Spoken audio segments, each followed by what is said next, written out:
So obviously, Brien obviously is kind of in a bit of a situation. He's got, the 12,000 Canadian, which he has to go and pay the equivalent into the court, which obviously only leaves him with 4,009 something Canadian left, because obviously the exchange rates.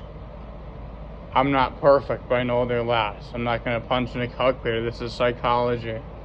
So Brien then obviously has the 49 whatever and some change left.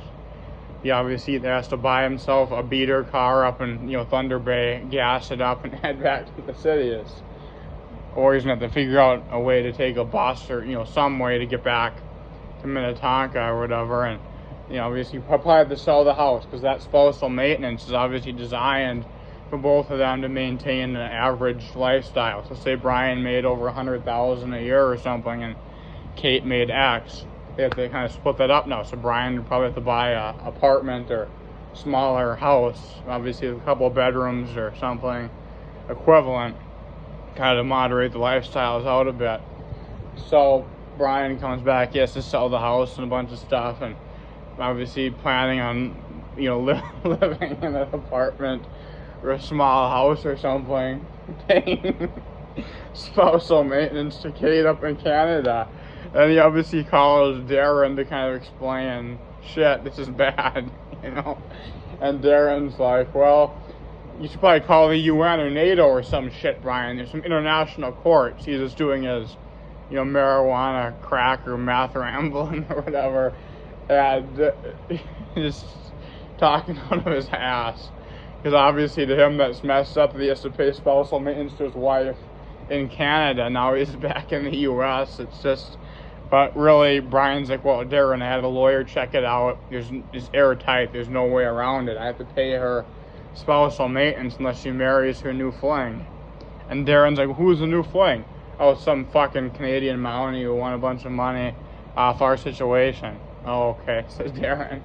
But obviously, Kate's up there starting to date, and you obviously woo that Mountie.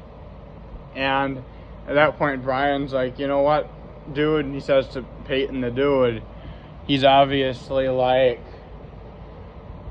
you need to go up there and get your mama dearest to marry that guy. Then I'll stop paying the spousal maintenance. And he's like, what's in it for me?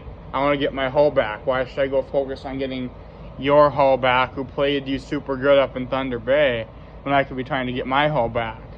And at that point, obviously, Brian's like, I'll give you $5,000 if you go up there and get them two to start getting serious about getting married.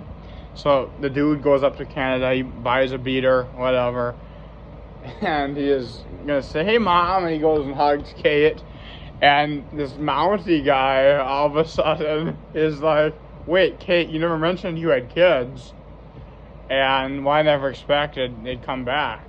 So obviously that's already going to be an issue in their relationship. Kate says, I'm a mom I'm not a mom, I just got divorced, and I had a really abusive husband, obviously gaslighted the shit out of this rich Mountie, and Kate is obviously mad that the youngest kid shows up, not super young, his 20s, but still shows that, she lied to him, and at that point it starts falling apart, which Brien does not want. The idea was to get them two to get tighter and get married.